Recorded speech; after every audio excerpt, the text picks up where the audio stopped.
हाँ, तो हम लोग नया टॉपिक आज पढ़ने जा रहे हैं। क्या नाम है टॉपिक का? Straight line. क्या है?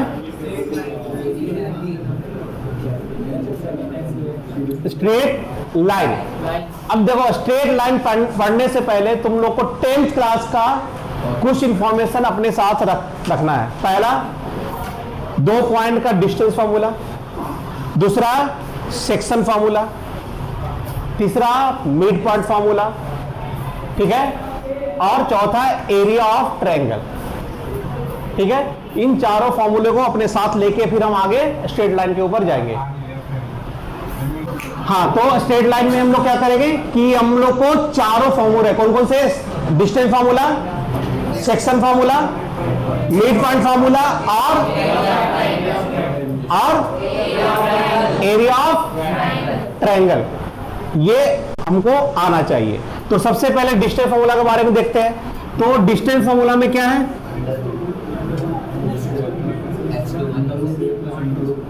डिस्टेंस फार्मूला में अगर हमारे पास 2 पॉइंट दे रखा है, अभी भी मैंने पढ़ाया था 3D में, ठीक है, लेकिन अभी हम लोग 2D में चलेंगे। तो x1 y1 और x2 y2, डिस्टेंस फार्मूला में क्या होगा? डिस्टेंस निकालेंगे, ए बी क्या होगा? Under root x2 minus x1 का whole square plus y2 minus y1 का होल स्क्वायर। ठीक है, ये डिस्टेंस फार्मूला हो गया। इसके साथ अगला होता है सेक्शन फार्मूला। सेक्शन फार्मूला में क्या होता है? सेक्शन फार्मूला हमेशा यूज करते हैं ऑन द लाइन। किस पे? लाइन पे। तो अगर ये लाइन दिया हुआ है मेरे पास, ये है x1 y1 और ये x2 y2, तो बीच में कहीं पर पॉइंट दे दिया मैंने, क्या नाम दिया? x, y। इस पॉइंट को इंटरनली बोल सकते हैं और बाहर की तरफ पॉइंट निकालना है तो एक्सटर्नली बोलते हैं। तो वो जब 3D पड़ेगा तो उस पर आ जाएगा। ठीक है, तो ये पॉइंट तुमको निकालना है। तो पॉइंट को निकालने के लिए हमको सेक्शन फार्मूला की जरूरत होती है। तो सेक्शन फार्मूला में पहले तो इसका रेशियो, मतलब कितने रेशियो में ये पॉइंट लाइज कर रहा है, तो इस रेशियो को हम लोग क्या करते हैं? एक को m1 और एक को m2 मानते हैं। क्या मानते हैं? m1 and m2। अब इसका रेशियो निकालने के लिए, पॉइंट निकालने, इस पॉइंट का वैल्यू निकालने के लिए क्या करते हैं? इस पॉइंट का वैल्यू निकालने के लिए 1 को 2 से रिलेशन निकालते हैं। तो m1 x2 plus m2 x1 upon m1 plus m2। उसी तरह y निकालने के लिए m1 y2 plus m2 y1 upon m1 plus m2, ये निकाल लेते हैं। अब अगर मिड पॉइंट की फॉर्मूला निकालना है, क्या निकालना है? Mid point. तो रेशियो दोनों कॉमन होते हैं। ये रेशियो 1-1 हो सकता है, ये रेशियो 2-2 हो सकता है, ये रेशियो 3-3 हो सकता है। तो कॉमन रेशियो होता है, दोनों रेशियो क्या होता है? इक्वल होते हैं। तो जब इक्वल होते हैं तो इसका मतलब क्या हो जाएगा? वो मिड पॉइंट हो जाएगा। तो इसमें डायरेक्ट पुट कर सकते हैं आप, क्या डायरेक्ट हम पुट कर सकते हैं। तो अगर मिड पॉइंट फॉर्मूला निकालना है तो हमारे को रेशियो नहीं देखना होता है। ठीक है, मिड पॉइंट का मतलब कि x equal to x1 plus x2 upon 2 और y equal to y1 plus y2 upon 2, ये हमारा मिड पॉइंट हो गया। अब तुम लोगों ने एरिया देखा होगा। एरिया तुम लोगों को डिलीट था, कोर्स डिलीट था ना 10th क्लास में, लेकिन यहां पर देख ले एरिया का रिलेशन कैसे निकालते हैं। एरिया कैसे निकालते हैं?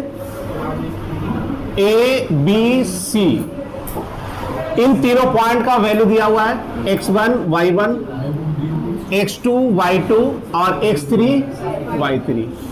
अब इसका एरिया निकालना है। तो एरिया निकालने के लिए तुम लोगों ने वेक्टर में भी पढ़ा होगा, ऐसे पढ़ा होगा 1 2 3, वहां पर वेक्टर में i j k पढ़ा होगा, यहां पर 1 2 3 लेके गया। ठीक है, याद रखना ये। तो area of triangle equal to half, यहां पर मॉड लगाते हैं। मॉड इसलिए लगाते हैं कि इसका रिजल्ट हमेशा पॉजिटिव आता है, एरिया कभी भी नेगेटिव नहीं देता। तो अगर हम x1 लिया, क्या लिया? x1, तो ब्रैकेट के अंदर y2 माइनस y3, 1 2 3 प्लस अगर मैंने x2 लिया तो y3 माइनस y1, 2 लिया तो 3 और 1, और अगर हम x3 लिया तो y 1 माइनस y2 और ये मोड, ये एरिया का फॉर्मूला है। और अगर इसको कोलिनियर प्रूफ करना होता है तो एरिया क्या होता है, 0 हो जाता है। तो ये तुमने 10th क्लास में डिलीटेड था, ये यहां पर यूज करना है। तो ये सब तुम लोग को आना चाहिए जब हम स्ट्रेट लाइन पढ़ते हैं तो, ठीक है। तो इसको पढ़ेगा स्ट्रेट लाइन में हम लोग को सबसे पहला टॉपिक जो पढ़ना है वो है स्लोप ऑफ द लाइन। क्या पढ़ना है, slope of the line. Slope और इसका दूसरा नाम होता है ग्रेडियंट। क्या नाम है दूसरा, ग्रेडियंट ऑफ लाइन। तो देखो स्लोप ऑफ द लाइन होता क्या है, अच्छे से डिटेल से देखना। अगर ये मैंने कार्टेशियन प्लेन बनाया, इस कार्टेशियन प्लेन से अगर एक लाइन खींचा मैंने जो एक्स एक्सिस को क्रॉस करे, ठीक है, तो दो तरह से होता है, या तो क्रॉस करेगा या तो एक्स एक्सिस के पैरेलल होगा, ठीक है। तो एक्स एक्सिस को अगर क्रॉस करता है, ठीक है, और X axis positive sign of X axis, मतलब इधर प्लस की तरफ होता है, इधर माइनस की तरफ होता है। जैसे कोई भी लाइन अगर हम प्लॉट करते हैं, सपोज यहां भी लाइन प्लॉट किया, तो ये जो लाइन प्लॉट किया तो ये जो होता है पॉजिटिव साइड होता है। क्या होता है इधर, पॉजिटिव। ये जो यहां से इधर लेंगे तो है तो ऐसे देखने में नेगेटिव, लेकिन उसको बोलते हैं पॉजिटिव साइड, ठीक है। और इस तरफ हो जाएगा वो नेगेटिव। तो हमेशा पॉजिटिव साइड यहां पर कुछ ना कुछ एंगल बनाएगा, उस एंगल को बोलेंगे थीटा। तो जो थीटा जो बनाया होना चाहिए कहां, पॉजिटिव साइन की तरफ। और इधर का वैल्यू क्या होगा, 180 माइनस थीटा, इधर होगा 180 माइनस थीटा। तो जब भी कंक्लूड लेंगे तो इधर का वैल्यू लेंगे। अगर इधर दिया हुआ है तो भी हमको उसको कन्वर्ट करके इधर लेना होगा। तो ये जो एंगल हुआ, इसको अगर हम tan थीटा में लगा देते हैं, tangent of positive side of X axis, तो वो कहलाता है स्लोप। तो स्लोप क्या कहलाता है, स्लोप जो होगा वो क्या होगा, tan थीटा। तो अब बात आती है कि जब तुम्हारे को एंगल पता होगा तभी तुम स्लोप निकाल सकता है। तो जिसका भी स्लोप निकालना है तो हमको एंगल भी कहां, कंडीशन क्या दे रखा है कि positive side of X axis, मतलब इस एक्स एक्सिस का पॉजिटिव साइड निकालना है। और एंगल नहीं दिया हुआ है तो मेरे को भी नहीं पता। तो दूसरा चीज ये दे सकता है कि उस लाइन पे दो पॉइंट तुम्हारे पास इंफॉर्मेशन हो। क्या हो, कोई दो पॉइंट, तो मान लिया कि यहां पर एक पॉइंट है और यहां पर एक पॉइंट है। इस पॉइंट को अगर मान लिया यहां पर x1 हो गया और इस पॉइंट से ये x2, समझना गौर से, और इस पॉइंट से y1 और इस पॉइंट से y2, ये दो पॉइंट हो गया। इसको मिला दिया और मैंने a और b लगा दिया। यहां से यहां पर आपस में इंटरसेक्ट कर रहा है c, क्या कर रहा है c। मेरे को ये दोनों पॉइंट दे रखा है और इस पॉइंट का वैल्यू कितना हो गया, x1 y1 और ये x2 y2। समझ में आ रहा है, ये x1 y1 और ये x2 y2 हो गया और ये एक राइट ट्रायंगल बनके तैयार हो गया। तो यहां से यहां तक डिस्टेंस कितना होगा, तो यहां से यहां तक डिस्टेंस क्या होगा, x2 माइनस x1। क्या होगा डिस्टेंस, x2 माइनस x1। और यहां से यहां तक डिस्टेंस क्या होगा, y2 माइनस y1। ये डिस्टेंस दिया रहेगा। अब जब हमको slope equal to tan theta दिया हुआ है, तो ये थीटा है तो ये भी थीटा होगा, क्योंकि ये पैरेलल हो जाता है और करस्पॉन्डिंग एंगल इक्वल होता है। तो ये थीटा तो ये भी थीटा, आई बात समझ में, ये थीटा है तो ये भी थीटा है। तो जब दोनों थीटा है तो ये हो गया तुम्हारे राइट एंगल ट्रायंगल, और राइट एंगल ट्रायंगल देखो तो tan थीटा का वैल्यू जानता है। क्या जानता है, तो tan थीटा इक्वल टू होता है परपेंडिकुलर अपॉन बेस। तो ये बेस हो गया और ये परपेंडिकुलर। क्यों ये बेस हुआ, क्योंकि एंगल जिधर का रहता है उधर का बेस होता है। तो बेस तुम्हारा हो गया क्या, AC, और परपेंडिकुलर क्या हो गया, BC। पक्का है, यही हो गया। तो ये गलत नहीं लिखा मैंने, फॉर्मूला होता है परपेंडिकुलर अपॉन बेस। क्या होता है, परपेंडिकुलर अपॉन बेस। क्या होता है, BC upon AC, perpendicular upon base. क्या होता है, tan theta equal to perpendicular upon base.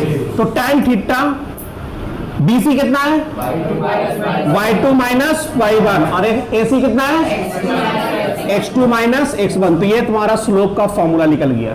तो एक स्लोप निकालने का एंगल से, अगर एंगल पता है तो tan थीटा, और दूसरा स्लोप निकालने का तरीका क्या हो गया, y2 minus y1 upon x2 minus x2।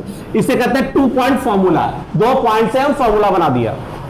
क्या कहते हैं इसे, 2 पॉइंट फॉर्मूला। आई बात समझ में। और मैंने इसका डेरिवेशन भी कर दिया।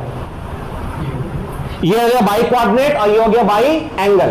दो तरह का मेथड है। अगर एंगल दिया हुआ है तो स्लोप निकालने के लिए फटाफट tan थीटा और पॉइंट दिया हुआ है, 2 पॉइंट अगर दिया है तो कैसे निकालेंगे, डिश फॉर्मूला नहीं, पॉइंट फॉर्मूला, 2 पॉइंट फॉर्मूला। क्या, 2 पॉइंट फॉर्मूला।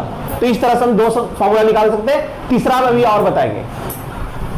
तीसरा ये बताएंगे कि इस लाइन से अगर इक्वेशन दिया है तो स्लोप कैसे निकालेंगे, तो वो भी डेरिवेशन करेंगे तो पता चलेगा। अभी तुमको स्लोप के बारे में पता चल गया। अब स्लोप के और भी कंडीशन हो सकते हैं कि जैसे अभी इसका पहले थोड़ा सा चेक कर लेते हैं कि ये लाइन है, इसका स्लोप निकालना है। तो ये पॉइंट और ये पॉइंट दिया हुआ है। मान लिया कि यहां पर 2,3 दे रखा है और ये 4,5 दे रखा है। इसका स्लोप निकालना है। क्या निकालना है, स्लोप। तो स्लोप ऑफ लाइन क्या कर लेंगे सीधे, y2 माइनस y1 अपॉन कितना दे रखा है, 5 माइनस 3 अपॉन 4 माइनस 2। कितना आ गया ये, 2 अपॉन 2। 1 आ गया स्लोप 1 आ गया। अगर तुमसे पूछे कि एंगल कितना होगा तो tan थीटा इक्वल टू 1 और 1 कब आता है, 45। मतलब वो 45 एंगल पे ये एक्स एक्सिस से लाइज कर रहा है। ये भी फाइंड हो जाएगा। ठीक है, तो जो डिमांड करेगा वो कर लेंगे। लेकिन अभी हम जनरली क्या पढ़ा, स्लोप निकालने का तरीका, कि स्लोप हम कैसे निकालते हैं। अब आता है कि स्लोप, अब जैसे ये स्लोप है और ये लाइन पैरेलल है, ये भी थीटा तो ये भी थीटा होगा। तो जब पैरेलल लाइन है तो दोनों का स्लोप क्या होगा, सेम होगा ना सेम, क्योंकि स्लोप को डिस्टेंस नहीं बता रहा है, स्लोप सिर्फ डायरेक्शन बता रहा है कि किधर की तरफ जा रहा है, कितना एंगल से मुड़ा हुआ है। तो वो एंगल जब भी जितने भी पैरेलल होगा वो स्लोप क्या होगा, सेम होगा, इक्वल होगा। दोनों का स्लोप क्या होगा, इक्वल होगा। तो थीटा 1 और थीटा 2 जो भी एंगल होगा वो सेम होगा। अगर ये 45 दिखा रहा है तो वो भी 45 दिखाएगा। ठीक है, तो स्लोप निकालने का 2 तरीका पता चल गया, tan theta equal to slope और y2 minus y1 upon x2 minus x1 equal to slope. अब इसके कुछ पॉइंट्स देखते हैं। पहला पॉइंट्स में क्या है, first points, line are parallel. Lines क्या है, पैरेलल। तो देखो तो जैसे ये एक लाइन है और ये दूसरा लाइन है, इसको L1 मान लिया और इसको L2, तो इसका एंगल कितना हो गया, अल्फा मान लिया और ये बीटा। तो if L1 parallel L2, L1 क्या है, पैरेलल है L2 से, तो अल्फा इक्वल टू बीटा। क्यों कॉरस्पॉन्डिंग एंगल क्या होते हैं, इक्वल होते हैं। और जब इक्वल होते हैं तो क्या होगा, tan alpha equal to m1। m1 मतलब slope of L1, m1 equal to slope of and m2 equal to slope of. तो जब अल्फा और बीटा इक्वल होगा तो क्या होगा, slope of m1 equal to m2। इसका मतलब क्या हो गया, स्लोप ऑफ m1 मतलब L1 equal to slope of L2। ये दोनों, तो इससे पता चलता है कि जितने भी पैरेलल लाइन होंगे सबका स्लोप इक्वल होगा। इसके बाद दूसरा कॉन्सेप्ट हम लोग पढ़ते हैं कि जब दो लाइन परपेंडिकुलर हो, क्या हो, दूसरा क्या पढ़ते हैं, if two lines perpendicular, if lines are perpendicular. क्या, परपेंडिकुलर। तो क्या होता है, तो देखना गौर से, ये मैंने एक्सिस बनाया, एक्स एक्सिस और एक स्लोप ऐसे बनाया, ये हो गया अल्फा। एक लाइन इस पे परपेंडिकुलर बनाया मैंने, ये हो गया L1 और ये हो गया L2, और ये बना रहा है क्या, 90 डिग्री, परपेंडिकुलर है तो वो 90 डिग्री बना रहा है। और यहां पर एंगल क्या बना लिया, ये बीटा। ठीक है, तो स्लोप ऑफ, देखना यहां, slope of L1 equal to tan alpha, हाँ या ना है, और दूसरा slope of L2 equal to tan beta. Clear? अब तुम जानता है ये 90 है तो ये भी 90 होगा ना, लीनियर, एक लाइन पे लीनियर पेयर से 90 होगा। अब तुम जानता है कि एक्सटीरियर एंगल इन दोनों के सम के बराबर होता है। क्या जानता है कि alpha equal to 90 plus beta.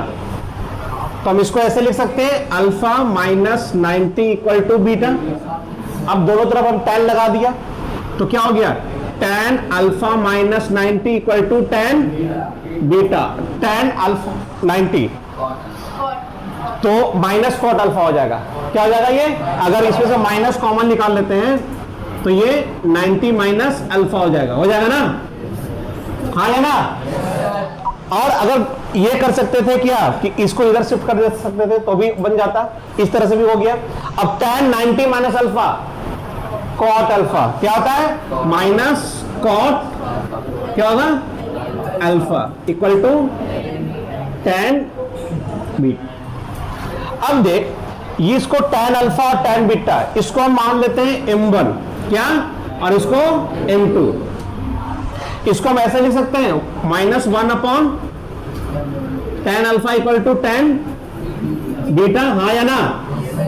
तो -1 अपॉन tan अल्फा कितना है, m1 equal to m2। Cross multiplication करेंगे तो m1 into m2 equal to -1। ये हो गया डेरिवेशन किसका, जब दो परपेंडिकुलर लाइन हो तो उसका स्लोप का रिलेशन क्या होगा, दोनों का मल्टीप्लाई हमेशा -1 होता है। तो जब भी तुम्हारे पास स्लोप आ जाए दो लाइन का और उन दोनों को मल्टीप्लाई कर देता है और उसका रिजल्ट -1 होता है, तो इसका मतलब क्या हो गया कि दोनों परपेंडिकुलर है, दोनों लाइन आपस में परपेंडिकुलर है। तो जब भी परपेंडिकुलर का रिलेशन होता है तो दोनों का स्लोप का दिमाग में फटाफट एक दूसरे का नेगेटिव इनवर्स होता है। क्या होता है, नेगेटिव इनवर्स। अगर इसका 5 आ रहा है स्लोप तो उसका -1 अपॉन 5 आना चाहिए, नेगेटिव इनवर्स, मतलब माइनस भी होगा और इनवर्स भी होगा, रेसिप्रोकल, नेगेटिव रेसिप्रोकल बोल सकता है।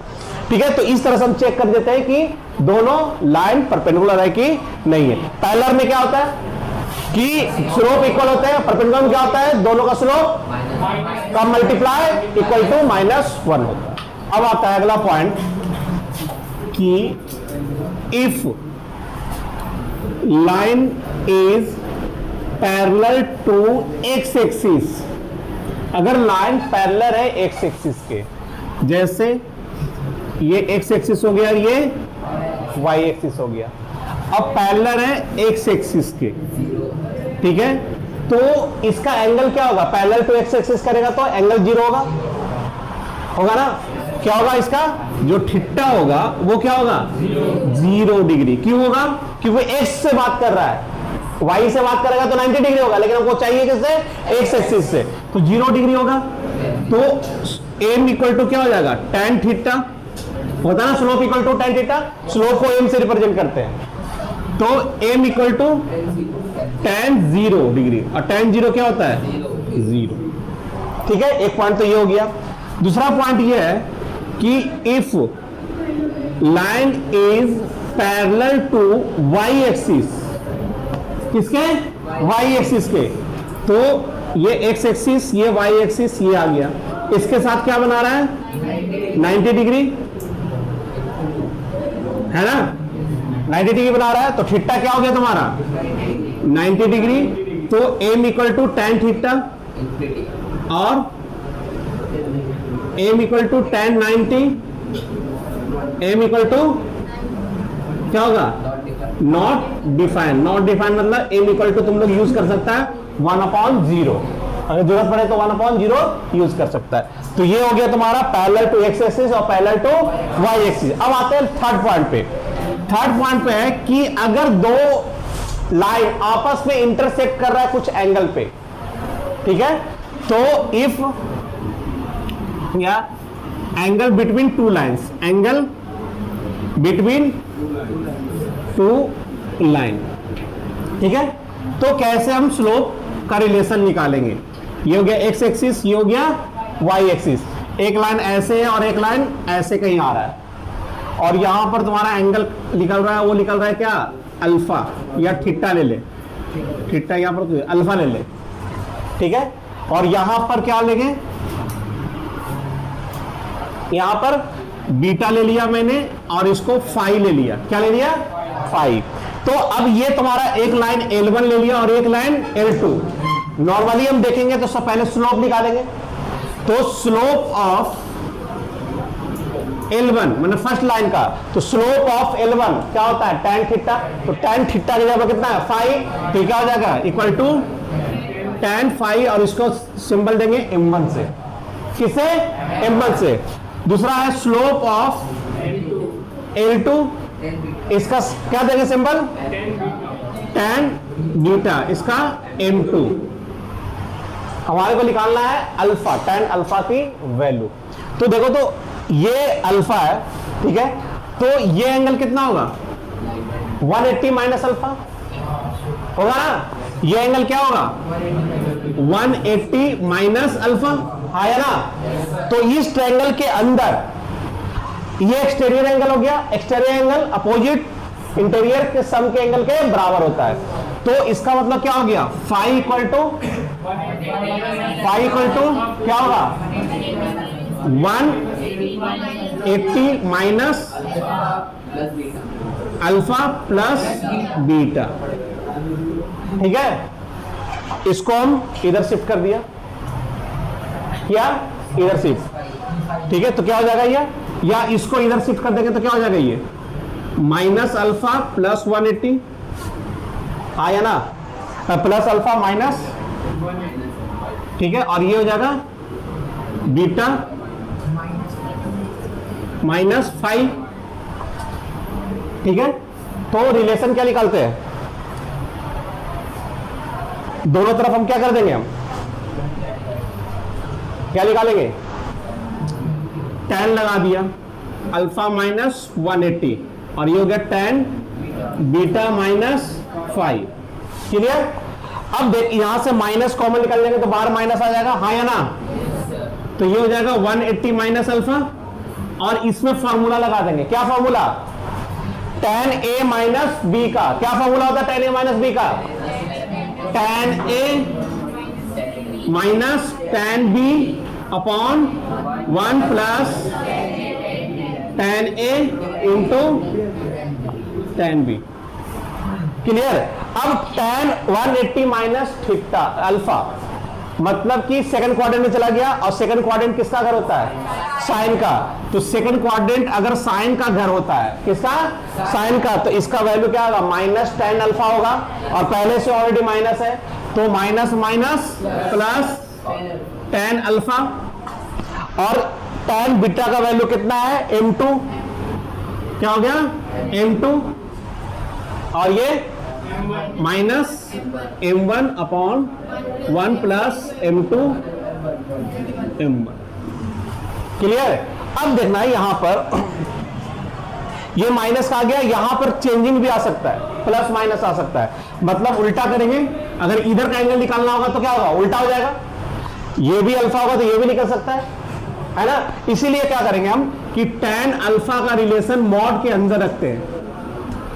क्यों करते हैं बताते हैं, क्योंकि एक इस तरफ का एंगल निकलेगा और एक इस तरफ का एंगल निकलेगा, क्लियर। इसलिए हम उसको हमेशा मॉड में रिप्रेजेंट करते हैं। तो इस तरह से हम डेरिवेशन कर दिया किसका, एंगल से।